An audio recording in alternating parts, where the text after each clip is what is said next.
अस्सलाम वालेकुम। कैसे हैं स्टूडेंट्स आप सब? अच्छा बच्चों, अब जो हमारा टॉपिक हम लोगों ने लास्ट जो क्लास में टॉपिक किया था वो चैप्टर 8 का था। ठीक है, 8.3 हमने कंप्लीट की, 8.4 कंप्लीट की एंड 8.5 कंप्लीट की। ठीक है, जिसमें ट्रिग्नोमेट्रिक सब्स्टिट्यूशन थी, बाय पार्ट्स थी और पार्शियल फ्रैक्शन थी।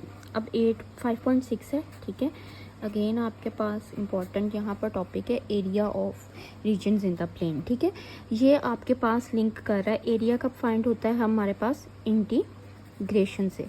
तो इंटीग्रेशन से एरिया हमें पता है फाइंड होता है। हमने चैप्टर 5 में से लास्ट जो मैंने आपके पास रिकॉर्डेड लेक्चर शेयर किया आपके पास, उधर हमने डेफिनेट इंटेग्रल्स देखे, इनडेफिनेट इंटेग्रल्स देखे। ठीक है, सिमिलरली हमने चैप्टर 4 में भी बाय सब्स्टिट्यूशन इंटीग्रेशन की। ठीक है, और चैप्टर 8 में 8.3 में ट्रिग्नोमेट्रिक सब्स्टिट्यूशन की। तो अब यहाँ पर स्टूडेंट्स क्या है, आपके पास मैं क्वेश्चन लिख रही हूँ डायरेक्टली, ताकि आप लोगों को क्वेश्चन से आइडिया हो कि हमने कैसे सॉल्व करना है इसको। फाइंड द एरिया, एरिया क्योंकि एप्लीकेशन है इंटीग्रेशन की, area A between the graphs of f of x is equal to 1/3 x cube and the x-axis from x is equal to -1 to x is equal to +2। अब यहाँ पर देखें बच्चों, यहाँ पर आपके पास एक फंक्शन गिवन है और x की वैल्यूज़ गिवन है। ठीक है, तो हमने यहाँ पर क्या फाइंड करना है? एरिया फाइंड करना है। एरिया फाइंड करना है तो इट मीन्स हमें इंटीग्रेशन चाहिए। तो दूसरी बात ये कि यहाँ पर हमें इंटरवल देखना पड़ेगा कि हमारे पास इंटरवल कौन सा बन रहा है, क्योंकि यहाँ पर आपको ये जो एक्स क्यूब का ग्राफ होता है, ये देखें एक्स क्यूब का जो ग्राफ होता है, एक्स क्यूब का ग्राफ आप इजीली ड्रॉ कर सकते हो। कैसे ड्रॉ करोगे? y is equal to x cube रखो। ठीक है, y एक्स की वैल्यू 1 रखो, 2 रखो, 3 रखो, इसी तरह एक -1 2 -2 रखो, तो आपके पास एक्स की ये ग्राफ ड्रॉ हो जाएगा। तो इस तरह से कुछ ये ग्राफ ड्रॉ हो रहा है इसका, जो कि आपके पास 0 से भी गुजर रहा है, 2 और -1 ऑलरेडी ये पॉइंट्स गिवन है।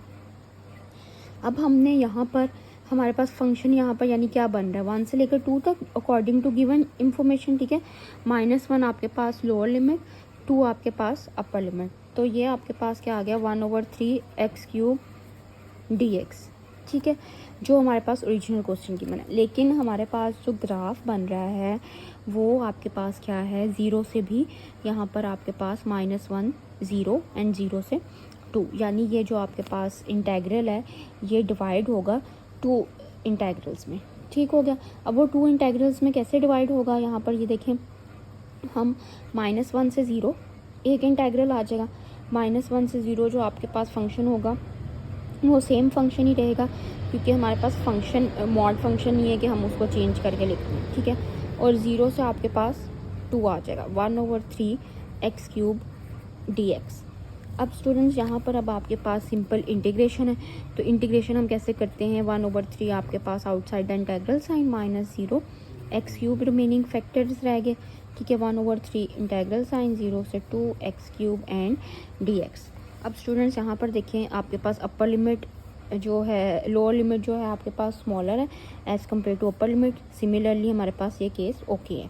ठीक है, तो हम इसकी इंटीग्रेशन फाइंड करेंगे। इंटीग्रेशन क्या हो जाएगी आपके पास? इक्वल टू का साइन 1/3, जब मैं पावर रूल अप्लाई होगा तो x की पावर 4/4, और हमारे पास ये जो लिमिट है, पॉइंट्स हैं, ये एज इट इज़ ही रहेंगे। ठीक है, x की पावर 4/4, आपके पास पॉइंट जो है 2 एंड 0।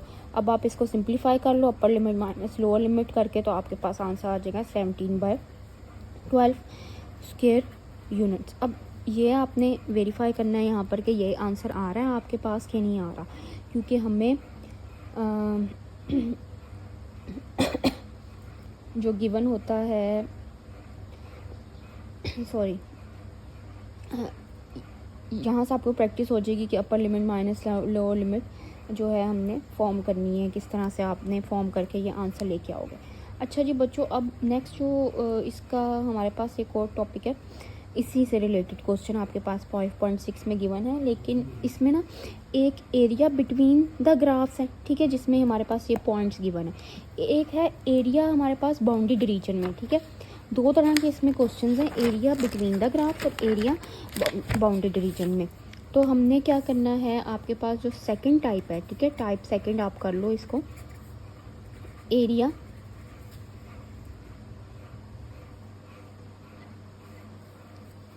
बाय, आप इसको हम ये कह सकते हैं कि area bye slicing using the definite integral. ठीक है, तो ये डेफिनेट इंटेग्रल हमने डिस्कस किए हैं, लेकिन यहाँ पर हमने एक पॉइंट याद रखना है कि जो हम ओरिजिन लेंगे वो हम वाई एक्सिस को लेंगे। ठीक है, मैं क्वेश्चन लिखती हूँ यहाँ पर, तो उसके साथ एक्सप्लेन करती हूँ कि हम ओरिजिन वाई एक्सिस को कैसे ले रहे हैं। तो find the area A of the region R bounded by the graphs of the equation। दो ग्राफ्स हैं आपके पास, Y square is equal to 2x and second है आपके पास y is equal to x-4। ठीक है, अब हमने यहाँ पर जो थ्योरम है इसका इससे रिलेटेड, वो ये कहता है कि हमने जो रेफरेंस एक्सिस लेना है। ठीक है, रेफरेंस एक्सिस आपके पास क्या है, रेफरेंस एक्सिस y होगा। ठीक हो गया, तो अब मुझे ये बताएं कि हम इन दोनों को फंक्शंस को सॉल्व कैसे कर सकते हैं। डेफिनेट एरिया फाइंड करना है, हमें डेफिनेट इंटेग्रल चाहिए, तो डेफिनेट इंटेग्रल के लिए हमें लिमिट भी चाहिए, तो इट मीन्स हमें एक्स के पॉइंट चाहिए एंड वाई के पॉइंट्स चाहिए। तो आपके पास एक फंक्शन है Y is equal to x square, दूसरा फंक्शन है Y square is equal to 2x and second function is आपके पास Y is equal to x-4। तो मैं एक वाई स्क्वायर है आपके पास, एक वाई है, तो अगर मैं इसको भी स्क्वायर कर दूं तो इसकी वैल्यू तो आपके पास 2x गिवन है, लेकिन ये आपके पास क्या आ जाएगा, x-4 का होल स्क्वायर। ठीक है, तो 2x is equal to x square plus आपके पास ये वैल्यू क्या आ जाएगा 16 एंड माइनस 10x। ठीक हो गया, तो इसको हम थोड़ा सा रीअरेंज करके लिख लेते हैं, x square minus 10x plus 16 and 2x। अब स्टूडेंट्स यहाँ पर देखें कि हम इधर से इसकी वैल्यू को फाइंड कर सकते हैं, यानी हम इसको अगर सॉल्व करना चाहें मिड टर्म ब्रेक रूल से, तो हमारे पास दो पॉइंट्स आ जाएंगे। कौन कौन से पॉइंट्स आएंगे आपके पास मिड टर्म ब्रेक रूल से अगर हम इसको सॉल्व करना चाहें तो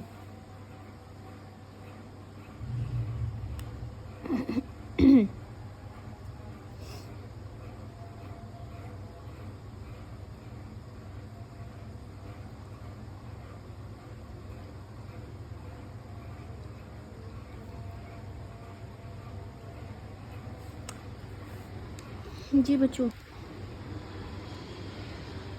इसका स्क्वायर क्या ओपन करके हमारे पास यही वैल्यूज आ रही है, ज़रा चेक कीजिएगा।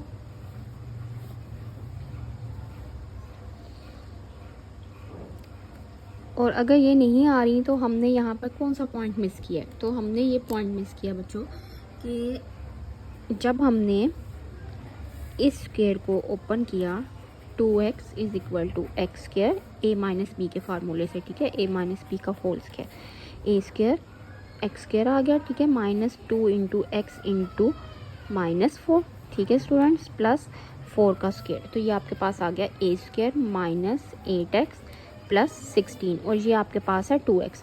तो स्टूडेंट्स हम जब इसको ये 10 कैसे बना, ये मैं आप लोगों को एक्चुअली बताना चाह रही हूँ कि -8x एंड ये हमारे पास जब इधर इस साइड पर आ जाएगा तो ये -2x प्लस 16 हो गया, तो x square minus 10x plus 16। ठीक हो गया, तो इसलिए ये आपके पास यहाँ पर 10 आ रहा है।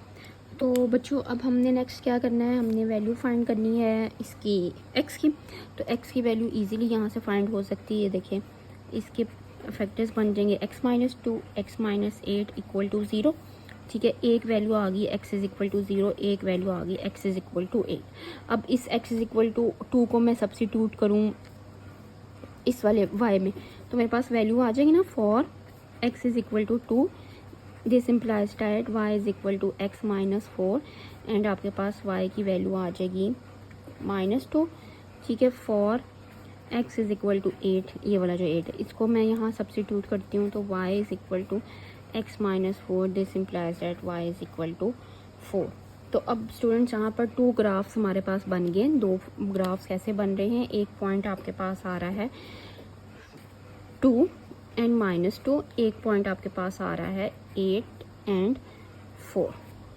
ठीक है, अब हमने इसको पॉइंट्स को कैसे फाइंड करना है, the points on the graph y is equal to square जो है हमारे पास अभी हमने क्या कहा था, हमने रेफरेंस एक्सिस कौन सा ले रहे हैं, y एक्सिस ले रहे हैं। ठीक है, तो हमने y की वैल्यू फाइंड करनी है। तो y की वैल्यू हम यहाँ पर कैसे फाइंड करेंगे बच्चों,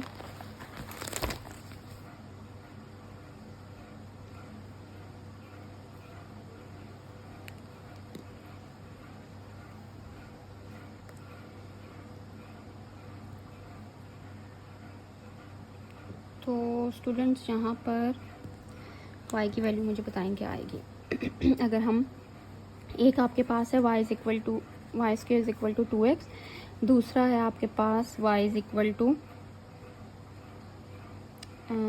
x माइनस 4 है। तो x माइनस 4 तो हमारे पास डायरेक्टली वैल्यू आई हुई है। ठीक है, तो यहाँ पर से मैं अगर दूसरी वैल्यू फाइंड करना चाहूँ तो दूसरी वैल्यू y की क्या आ जाए, मतलब in terms of y axis क्या आएगा, यानी हम वैल्यू किसकी फाइंड कर रहे हैं, रेफरेंस एक्सिस हमने y एक्सिस को लिया। ठीक है, ये देखें y एक्सिस को रेफरेंस एक्सिस लिया हुआ है, तो हमने सारा जो फंक्शन है इन टर्म्स ऑफ y निकालना है। तो इन टर्म्स ऑफ अगर y मैं निकालती हूँ तो बच्चों इन टर्म्स ऑफ y आपके पास क्या वैल्यू आएगी, x is equal to y square over 2। ठीक है, एक वैल्यू ये आ गई और दूसरी वैल्यू आपके पास आ जाएगी x is equal to y plus 4। ठीक है, तो इट मीन्स ये 2 फंक्शंस बन गए आपके पास, लेकिन अब हमने इसमें लिमिट कौन सी लगानी है, y की लिमिट लगेगी। तो हमने एरिया अब हमारे पास कैसे फाइंड होगा, -2 से 4, और ये आपके पास आ जाएगा बच्चों y प्लस 4, और दूसरा फंक्शन आपके पास आ जाएगा -y स्क्वायर -2। अब ये माइनस का साइन क्यों आया, क्योंकि हमारे पास 2 फंक्शंस हैं। ठीक है, 2 फंक्शंस आ रहे हैं, तो आपके पास यहाँ पर 2 फंक्शंस जो होंगे, ये एक पॉजिटिव की तरफ जा रहा होगा और एक नेगेटिव की तरफ जा रहा होगा, इसलिए हमने इसको माइनस लिया। अगर आप इसको ग्राफिकली ड्रॉ करके देखो, वैसे भी जो भी हम 2 फंक्शंस लेंगे उसमें आपके पास नेगेटिव साइन ही आएगा। ठीक हो गया। अच्छा, अब बच्चों यहाँ पर देखें, इसको सॉल्व करते हैं हम next.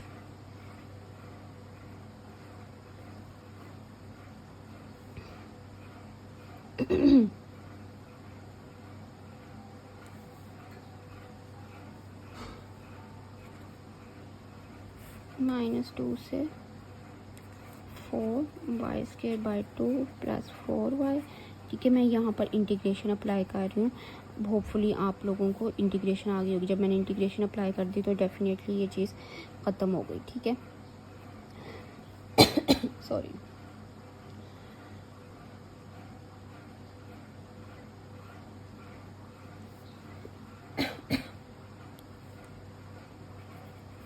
dy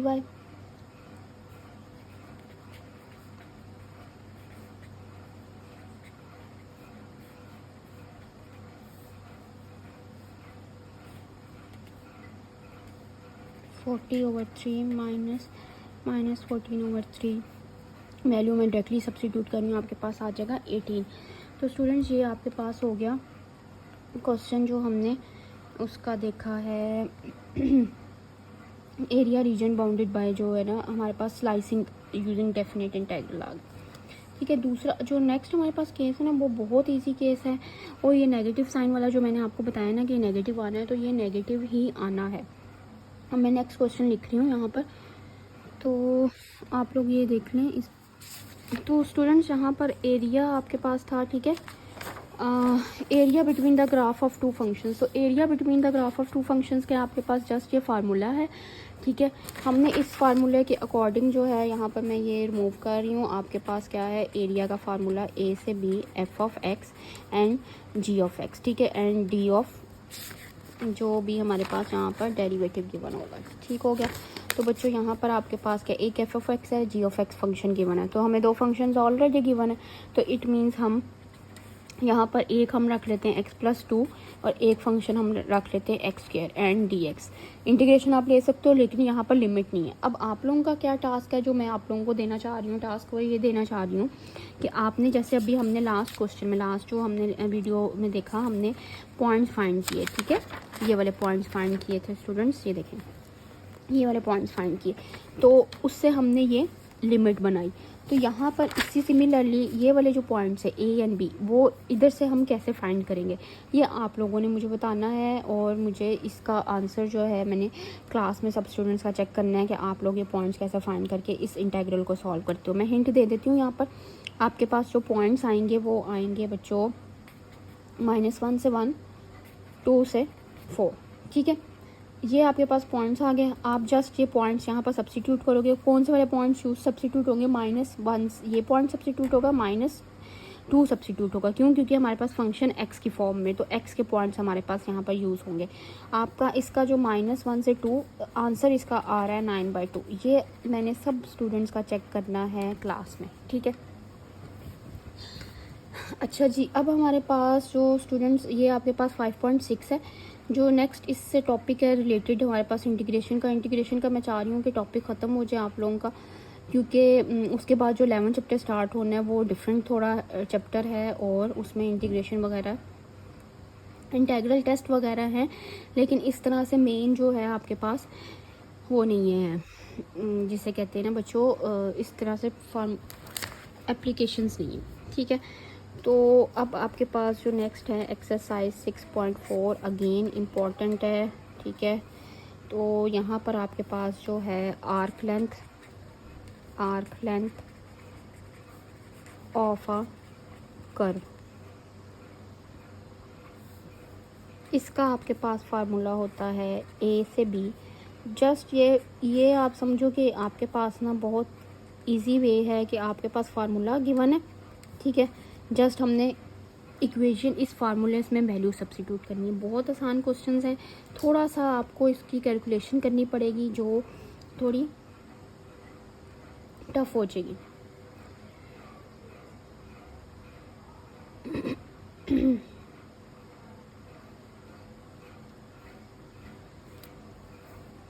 question, find the arc length of the graph of the function f of x is equal to x 2/3 minus 1 between the point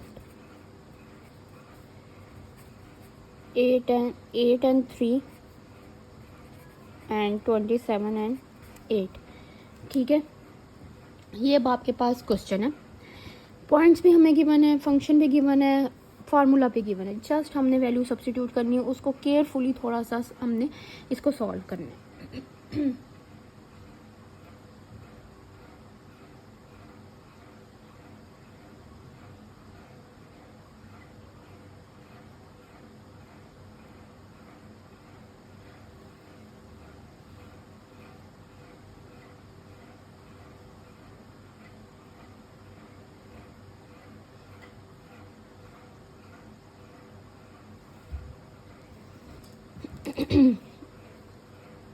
तो माय डियर स्टूडेंट्स, यहाँ पर हमारे पास है f ऑफ x गिवन है x की power 2/3 minus 1, ठीक है। अब बच्चों यहाँ पर हमारे पास जस्ट वैल्यू सब्स्टिट्यूट कर रहे हैं। अब देखो हमारे पास फंक्शन कौन सा है, x की फॉर्म में फंक्शन है, तो लिमिट हम कौन सी लेंगे, x की लिमिट्स लेंगे। ये 27 एंड 8, तो स्मॉलर लिमिट इसमें कौन सी है, 8 है। अपर लिमिट हमारे पास 27 हो जाएगी, ठीक है। एस हम लिख रहे हैं, एस क्योंकि रिप्रेजेंट कर रहा है arc length of the curve को। तो जस्ट हमने वैल्यू सब्स्टिट्यूट करनी है। वैल्यू सब्स्टिट्यूट करने के लिए हमारे पास बच्चों यहाँ पर dx आ गया। इसका क्या मतलब है, जो भी फंक्शन गिवन है उसका डेरिवेटिव हमने लेना है। सॉरी, मैंने यहाँ पर ये डेरिवेटिव अप्लाई कर दिया, तो डेरिवेटिव अभी अप्लाई नहीं होगा। पहले मैं यहाँ पर इसको फंक्शन जस्ट लिखना चाहिए था। एंड 2/3 x की पावर पहले पावर में से 1 माइनस, तो पावर में से 1 माइनस अगर मैं करूँगी तो -1/3 आ जाएगा, 1 का डेरिवेटिव 0 आ गया। तो स्टूडेंट्स इसको अब हम सब्स्टिट्यूट करते हैं। ठीक है बच्चों, आपके पास आ जाएगा 1/4/9 x की पावर -2/3 dx।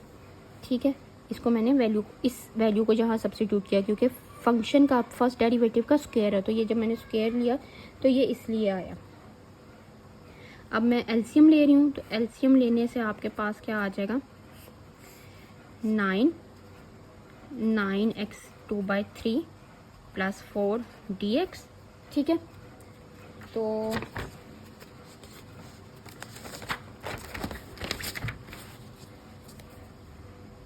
नेक्स्ट आपके पास 8/27। अब देखें स्टूडेंट्स, यहाँ पर ये जो 9 है, ये वाला जो 9 है, ये आउटसाइड द इस स्क्वायर रूट से बाहर आएगा तो क्या होगा 3 हो जाएगा। तो यहाँ पर जब ये 3 होगा तो हमारे पास रिमेनिंग फैक्टर्स क्या रह जाएंगे 9x 2/3 + 4 इंटू dx/3x की पावर 1/3। ठीक है, तो अब यहाँ पर देखें इसकी इंटीग्रेशन हो सकती है स्टूडेंट्स, यहाँ पर इसकी इंटीग्रेशन डायरेक्टली नहीं हो सकती। तो जो हमने चैप्टर 4 में और चैप्टर 5 में बाय सब्स्टिट्यूशन वाले मेथड को पढ़ा था, ठीक है, चेंज ऑफ वेरिएबल जो मेथड था बाय सब्स्टिट्यूशन वाला मेथड, उसको हम यहाँ पर अप्लाई करेंगे। तो हम सपोज कर लेंगे कि u इक्वल है 9/2/3 + 4 के। ठीक है, और हम इसका डेरिवेटिव लेते हैं du/dx। तो आपके पास आ जाएगा पावर, पहले पावर में से 1 माइनस, तो 9 × 2/3 x की पावर 2/3 - 1। तो स्टूडेंट्स ये बन जाएगा x की पावर -1/3 dx। अब बच्चों यहाँ पर देखो कि हमारे पास u की वैल्यू जब हमने सब्स्टिट्यूशन लेते हैं और लिमिट्स इन्वॉल्व होती हैं तो हमारे पास ये लिमिट्स भी चेंज होती हैं इन टर्म्स ऑफ u। तो जब हमारे पास व्हेन x = 8 तो u क्या होगा, u हमारे पास क्या है 9 = x की पावर 2/3 + 4। तो इट मीन्स u = 9 8 की पावर 2/3 + 4 सब्स्टिट्यूट करूँगी मैं, तो ये फाइनल आपके पास आंसर आ जाएगा u का 40। ठीक है, इसको सिंप्लीफाई करके। और जब मेरे पास x = 27 है तो u आपके पास क्या आ जाएगा 9x की पावर 2/3 + 4 27 2/3 + 4, और आपके पास फाइनल आंसर ये आ जाएगा 27। तो स्टूडेंट्स अब आपके पास क्वेश्चन पूरा ये जो है s = ये चेंज हो जाएगा किसमें u में। अब मेरे पास स्मॉलर लिमिट क्या है, 8 की जगह आपके पास क्या आएगा, सॉरी बच्चों ये आएगा 85। ठीक है, सॉरी मेरी कैलकुलेशन में थोड़ी सी मिस्टेक हो गई। तो 8 की जगह आपके पास 40 आ जाएगा और 27 की जगह 85 आ जाएगा, और बाकी आपके पास स्क्वायर रूट u, क्योंकि हमने इस पूरे फैक्टर को u के इक्वल सपोज किया हुआ है। ठीक है, और आपके पास रिमेनिंग फैक्टर्स क्या आ जाएंगे, इसको हमने किस तरह से अब हमने सॉल्व करना है। आपके पास ये वाला फैक्टर तो है ही है, ठीक है, 6/x की पावर 1/3 dx। तो ये आपके पास फैक्टर है ये वाला 3 आउटसाइड द इंटीग्रल साइड। तो हम इसको या 3 को एज इट इज़ ही रहने दें, तो ये 6 जब मल्टीप्लाई होगा तो ये आपके पास आ जाएगा du/18। इसको थोड़ा सा रीअरेंज करके लिखना पड़ेगा ना बच्चों, क्योंकि हमने इसकी वैल्यू निकालनी है। तो इसकी वैल्यू मैं अगर निकालना चाहूँ तो यहाँ से वैल्यू क्या आएगी, यहाँ से वैल्यू du की वैल्यू ऐसे कैसे आई है, ये आपके पास है dx/x की पावर 1/3। ठीक है, इक्वल आ रहा है du/6 के। तो जब मैंने ये 6 यहाँ पर सब्स्टिट्यूट किया तो 6 × 3 सब्स्टिट्यूट किया तो 6 × 3 आपके पास क्या आ गया 18। अब आप बच्चों इसका हमने इंटीग्रेशन लेनी है। इंटीग्रेशन क्या आएगी, u की पावर 1/2 + 1 1/2 + 1। ठीक है, 85 और 40, इस पर अपर लिमिट माइनस लोअर लिमिट लगाओ। आंसर आप लोगों ने मुझे बताना है कैसे आंसर 19.65 आंसर आ रहा है। तो ये आपके पास फाइनल आंसर आ गया। ठीक हो गया।